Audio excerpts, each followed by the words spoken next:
Now, to me, what's very special about this bike, it's a bike for all seasons. I call it a ninja for all seasons because it does so many things well. And a lot of people enjoy a more focused bike that does one thing really, really well at the price of a lot of other things not being your favorite thing.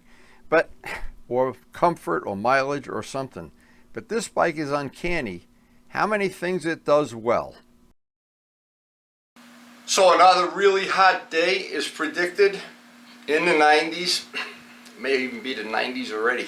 It's so humid, so hot, I feel like I'm in Florida with Ray. Now, as I'm pre-flighting a bike, and generally every day I go for any kind of a ride, I try to think there's a theme to what I'm thinking about. And I'm just thinking about, today I thought of how many things this bike does well. And I've had bikes that do one thing or two things well at the price of something else that's just really takes away the fun of owning a motorcycle. But anyway, this one, to me, I always relate it to a Sea Ray boat. It does so many things well. It's unbelievable. And it's enjoyable to ride. So let me get the fish fed.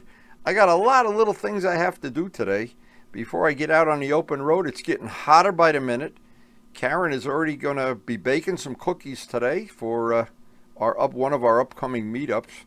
And boy, oh boy, when it's this hot, you water in the morning, you water at night, and the things start drooping. I really think this might be the hottest summer that I've had. And I've tried to ride pretty much every day in it. I've missed a few days, but it's been really hot. Okay, when I get back from the ride, I'll be having a lot of free samples. Look at these homemade cookies. Oh, Fast Mike is going to be drooling. I'm going to be drooling. They look good. I'll be thinking about these every time I hold the throttle wide open.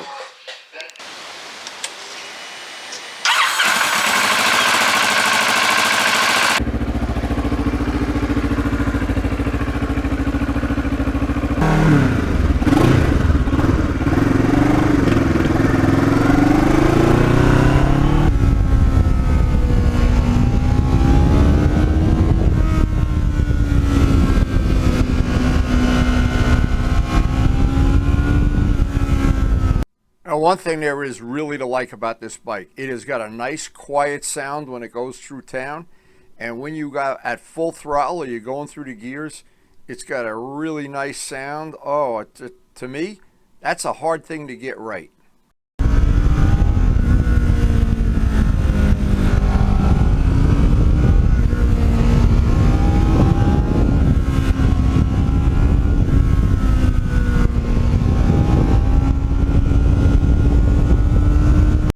On the ride home today, there was a guy, and he was not even in the fast lane, on a real drag bike with the extended swing and arm. I didn't even look to see what brand it was.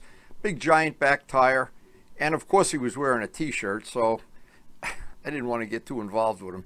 But anyway, what my point was, I know he wasn't having fun in this heat on a drag bike with no suspension in the back and a long swing and arm, because I've done it. When I had my 350 RD and we used to go to the drags with struts in the back, it wasn't that much fun at all, not a bit.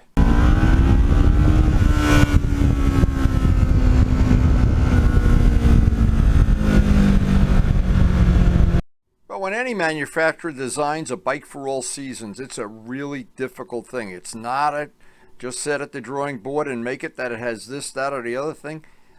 When you have a bike like this, you want it to do everything right.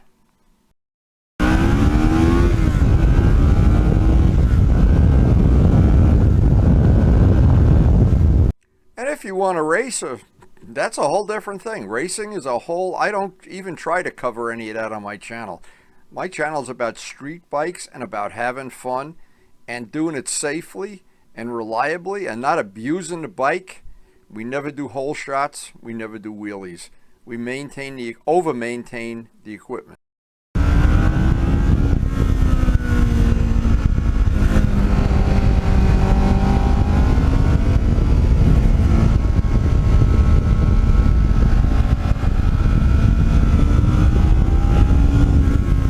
Now another thing, a bike for all seasons. This bike I like to ride a lot in the winter when it's cold, when it's really getting cold.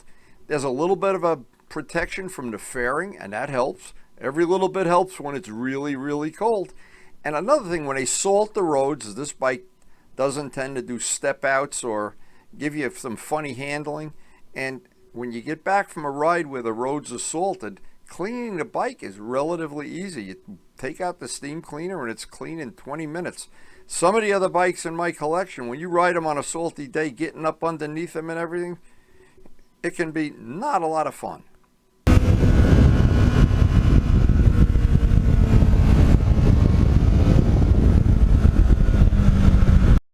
And I always think it's a lot of fun when there's a lot of guys on much bigger, more expensive bikes, more powerful bikes.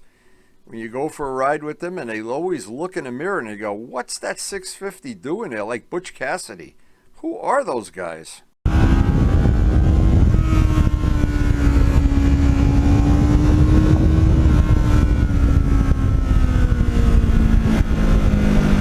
And so many good things. The seat is comfortable on this bike. The bars are just, for me and my ergonomics, exactly the right position. I've never moved the bars, never adjusted anything. Kawasaki got it right from the factory. And I just love the fact that this bike just gets good mileage while gas is still a fortune.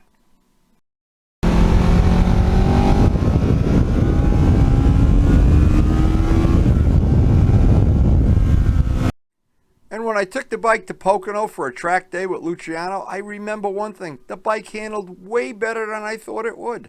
I really was impressed, really surprised how good it handled on the track.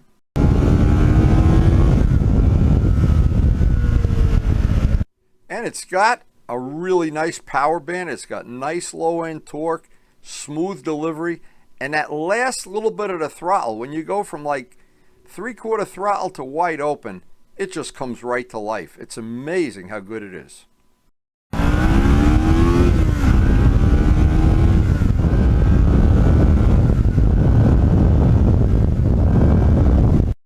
I had a funny comment on the channel on one of the previous videos. A guy said he's 26 years old and he hopes when he grows up he'll be like me at 79. I don't know about that. Maybe you better think that through.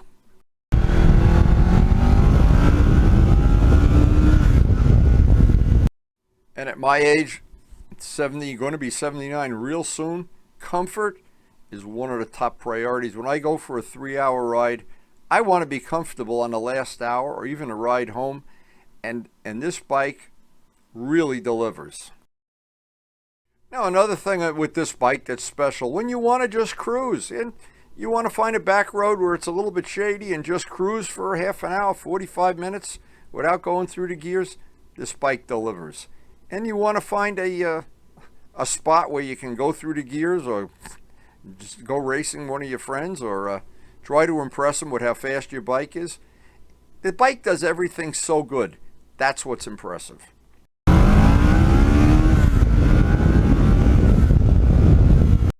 Now, even on an all-day group ride or on a day when you stop for lunch, stop for ice cream, go off into the boonies, go up into the mountains, this bike always, it surprises you. That's what's impressive. And it's a relatively inexpensive bike relative to some of the other bikes that have this level of performance. And the fact that it's a full custom bike, I've made it my own. I love it even more.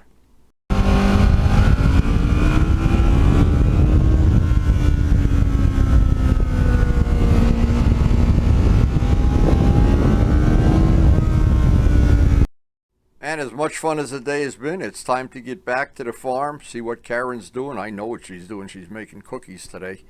And this has just been a wonderful day on the open road. So once again, we have taken a beautiful summer day, gotten a beautiful ride, and the most important thing, we're coming home to some cookies. They'll be out of the oven. They'll be sitting on a plate when I get in the house. Mike, eat your heart out. So after a ride, Look at this. Do you believe this? I know Mike is going to be so jealous. Mike, you got to ride more and eat more cookies. Hope you did enjoy the video. So if you are new to our channel and you've enjoyed this video, please hit the like button. We also cover riding in all different seasons that are as appropriate as we can. We like to do graphic and paint work from time to time. Usually it's in the winter. We hang out with our friends, try to get their bikes on the videos too. We love to do evil twins. Anybody that knows what an evil twin is will enjoy the channel. We do carbon fiber repairs, some of the things that you will not find anywhere else on the internet. General maintenance on motorcycles.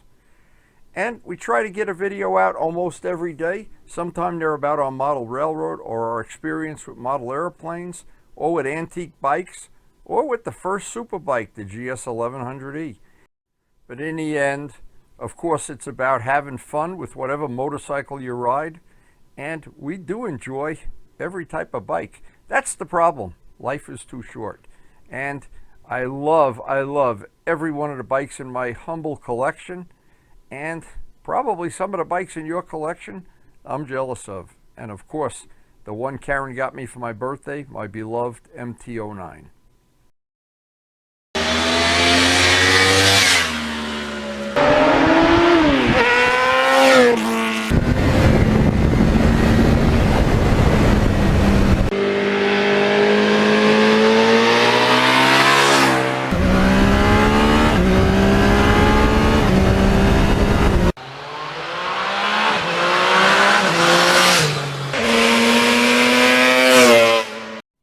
And thanks for supporting the channel, and thanks so much for watching.